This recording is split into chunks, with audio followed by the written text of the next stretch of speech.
Assalamualaikum warahmatullahi wabarakatuh. Saudara sekalian, selamat jumpa lagi dengan saya masih di Feti Channel. Kali ini nuansa berbeda, saya pakai baju merah dan mungkin latar belakang juga bernuansa agak merah tapi merah muda pink. Yang sedang ramai di media sosial adalah pesulap merah. Nah, kita pun akan berbicara itu, jadi nuansanya agak-agak merah.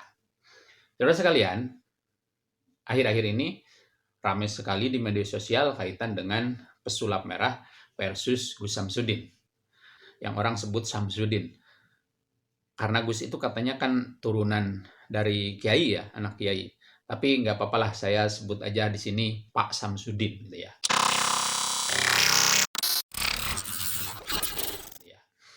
Nah begini, dari perseteruan Marcella Rippal dan Pak Samsudin, itu kan akhirnya Padepokan Nurzat Sejati milik Pak Samsudin itu akhirnya digeruduk warga dan ditutup sementara. Nah, saya akan mengomentari dulu masalah penutupan sementara itu. Mau sementara ataupun selamanya, menurut saya jangan kalau sampai ditutup lah. Karena bagaimanapun mungkin ada orang yang sembuh dengan cara yang tidak seperti yang Marcel duga gitu ya.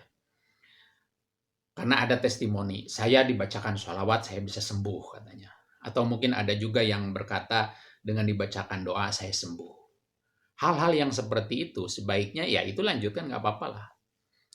Yang kita perlu tiadakan itu dan memang perlu berantas itu adalah hal-hal yang tidak jujur.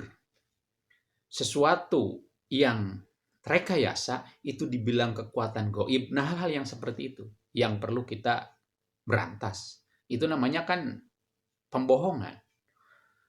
Trik misalkan. Tapi ini diklaim sebagai kekuatan gaib nih. Ada kekuatan apa gitu ya. Nah, ini yang tidak boleh itu yang seperti itu. Tapi kalau ya baca doa misalkan, kalaupun selama ini ada yang pengobatannya seperti itu, baca sholawat, mengobati orang, ya hal yang seperti itu biarin aja lah. Nah untuk kaitan dengan Marcel Radival, ini menurut saya adalah sosok anak muda yang berdakwah melalui kemampuannya.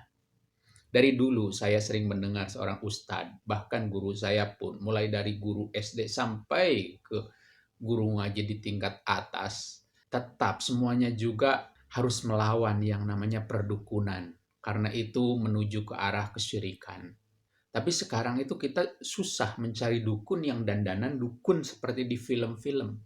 Karena sekarang mungkin saja dukun-dukun itu sudah memakai peci, sudah memakai sorban, memakai gamis. Sehingga sudah bukan dukun lagi kelihatannya. Tapi mungkin aja adalah ustadz kelihatannya.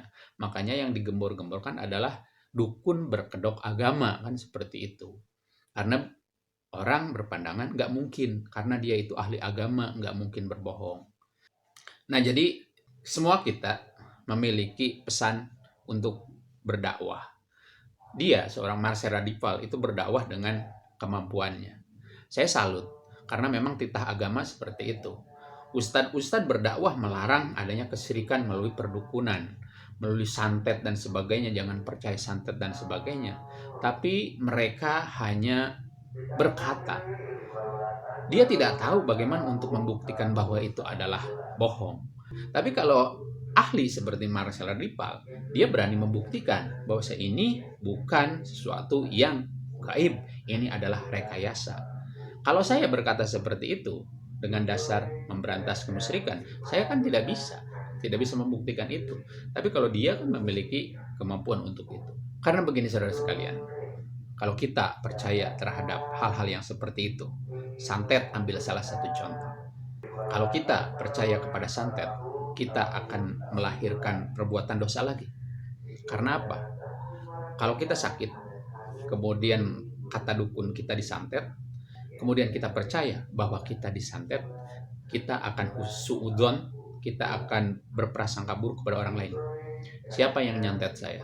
Mungkin tetangga saya, atau mungkin saingan usaha saya, dan sebagainya. Pasti akan ada orang yang kita tuduh. Oh, sepertinya ini si A. Oh, sepertinya ini si B. Pasti akan seperti itu.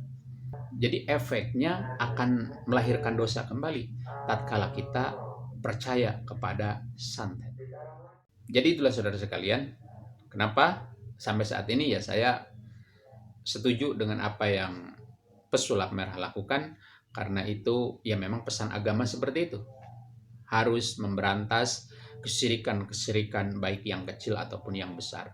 Percaya kepada santet itu bisa mendekati menjerumuskan kita kepada kesyirikan dan akan melahirkan dosa baru, yaitu kita berprasangka buruk kepada orang lain. Demikian saja. Terima kasih atas perhatiannya. Wallahu a'lam bishawab. Wassalamualaikum warahmatullahi wabarakatuh.